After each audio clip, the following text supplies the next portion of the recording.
Good morning, જય Shri Krishna. Welcome મારા mini બ્લોગમાં. નવી મોજ અને મસ્તી સાથે આજનો બ્લોગ આપણો થઈ ગયો છે સ્ટાર્ટ. અને આ બાજુ જો પ્રિયનભાઈ મસ્ત મજાના રમતા હતા, સાથે બહાર વરસાદવાળું વાતાવરણ થઈ ગયું હતું.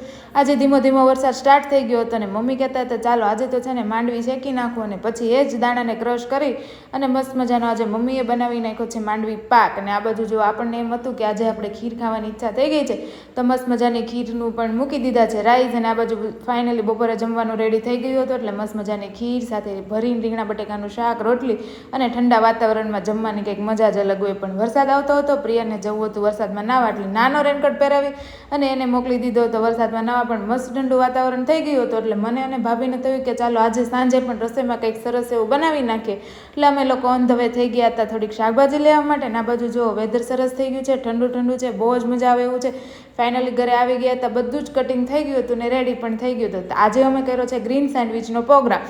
આ બાજુ ફાઇનલી જો મેં અને ભાભીએ સ્ટાર્ટ કરી દીધું હતું સેન્ડવિચ ભરવાનું, ને ફટાફટ સેન્ડવિચ ભરાઈ જાય એટલે બધા જ હમણાં બેસી જમવા માટે. ને હા, કોને કોને ગ્રીલ સેન્ડવિચ ભાવે છે ને જરાક મને કોમેન્ટમાં કરી દેજો. ને આપણે છે કાલે શિવાંશભાઈના લાડવા, એટલે કાલે પૂરો વ્લોગ પણ આવવાનો છે, તો તમે છે ને જોવાનું ન ભૂલતા કે વ્લોગ કેવો આવવાનો છે. ને આ બાજુ જો મસ્ત સેન્ડવિચ રેડી થઈ ગઈ છે. એ પૈતા પછી મકાઈ કોના કોના ઘરે આવે ને કહેજો. અમારા ઘરે તો રોજે મકાઈ ખાવાની આદત બધાને જ પડી ગઈ છે. તો ચાલો, મારો વિડીયો ગમતો હોય તો લાઈક, શેર, સબસ્ક્રાઈબ કરી દેજો. બાય.